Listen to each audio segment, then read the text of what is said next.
Exodus chapter 20. The sea had closed behind them, its waves crashing down on Pharaoh's chariots with a roar that still echoed in their ears. The Israelites had stumbled onto the shore, their legs trembling, their voices rising in ragged songs of deliverance. Free, at last, free. The Lord had torn them from Egypt's grip, his hand parting the waters, his pillar of fire guiding their frantic steps. But freedom tasted strange, gritty with desert dust, heavy with uncertainty. For weeks, they trudged through the wilderness, their children crying for bread, their throats parched, their faith fraying at the edges. Moses led them, his staff a lifeline, his face lined with the strain of their complaints. Water from the rock, manna from the sky. Miracles kept them alive, yet their hearts wavered, torn between gratitude and grumbling. Now, 3 months out, they camped at Sinai's base, the mountain looming like a silent judge. The air felt different here, thicker, charged with something they couldn't name. Moses had climbed up once already, returning with a command that sent a shiver through the camp. Prepare yourselves. In 3 days, the Lord will come down. The people scrubbed their clothes, their hands unsteady, their whispers hushed. What did it mean to meet this God who'd shattered empires for them? Fear mingled with awe as they waited, eyes fixed on the peak, hearts pounding with a mix of dread and longing. Then the 3rd day dawned, and the trumpet sounded, a blast that split the silence and their souls wide open. The air crackled with a tension so thick it felt alive, a weight pressing down on the shoulders of every Israelite camped at the foot of Mount Sinai. 3 months had passed since they'd stumbled out of Egypt, their feet still raw from the desert sands, their hearts still pounding with the memory of the Red Sea splitting wide. Now here they stood, a ragtag nation of former slaves, staring up at a mountain cloaked in smoke and fire. The Lord had called them here, his voice like a distant rumble, and they could feel it. Something massive was coming. Moses had warned them, "Wash your clothes, purify yourselves. Don't even touch the mountain's edge, or you'll die." The people obeyed, but their hands shook as they scrubbed their tunics, their whispers trembling with questions. What kind of God was this? What did he want with them? Then it happened. On the 3rd day, as dawn broke, a trumpet blast tore through the silence, long and piercing like a cry from the heavens themselves. The mountain shuddered, wrapped in thick clouds, and lightning slashed the sky, each bolt a jagged scar of light. Thunder rolled, deep and relentless, shaking the ground beneath their feet. The people froze, their breath catching in their throats, eyes wide with terror.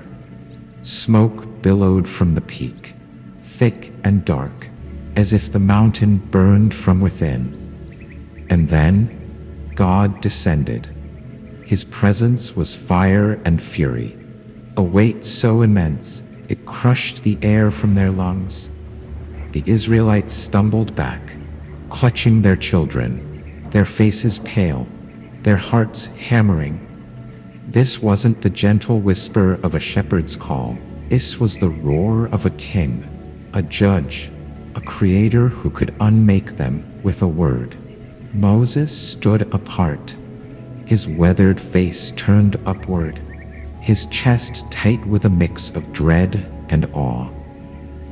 He'd seen God before, in the burning bush, in the plagues, But this was different. The Lord spoke, his voice booming from the inferno, each word a hammer striking stone. I am the Lord your God, who brought you out of Egypt, out of the land of slavery. The people flinched, some falling to their knees, overwhelmed by the sheer power of it. Relief flickered through their fear. He was their God, the one who'd saved them. But the weight of his next words pinned them down. You shall have no other gods before me. It wasn't a request. It was a command, fierce and unyielding, as if he could see into their souls, past the golden calf they'd later forge, straight to their wavering loyalty. You shall not make for yourself an image, he thundered, and the people's minds raced. Hadn't they seen the idols of Egypt? Gleaming and lifeless. Now, this God demanded their trust without form, without touch. You shall not misuse my name, he warned, and a shiver ran through them. The thought of his name on their lips, suddenly sacred, heavy with consequence. Remember the Sabbath day, keep it holy, he said. And for a moment, they felt a strange calm, a gift of rest after years of backbreaking toil. Moses listened, his hands clenched, his heart pounding with the responsibility of carrying these words. He could feel the people's eyes on him, their fear mirrored in his own trembling frame. Honor your father and mother, the Lord continued, and some nodded, tears welling as they thought of parents left behind in Egypt, or still beside them, frail and weary.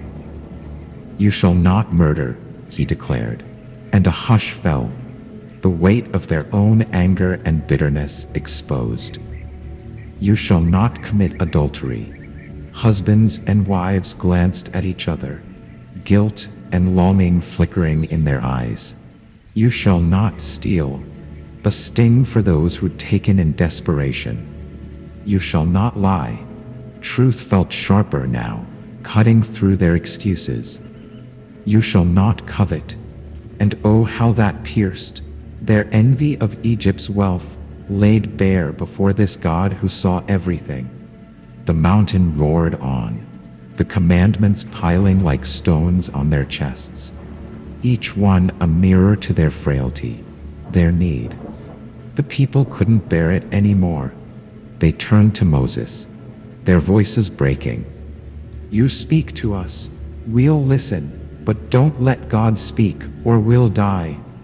Their fear was raw, primal, their bodies shaking as the thunder rolled.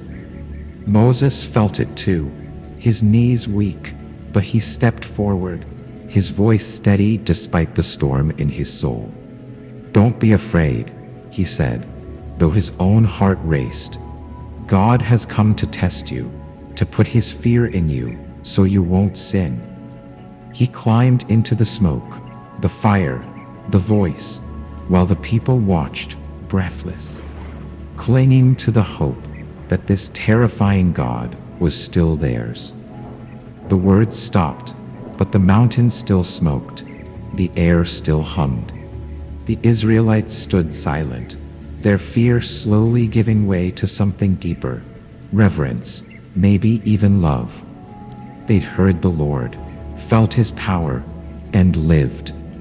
Moses emerged, his face glowing with the weight of it all, and they knew these weren't just rules. This was a covenant, a bond forged in fire, a promise from a God who'd freed them, claimed them, and wouldn't let them go.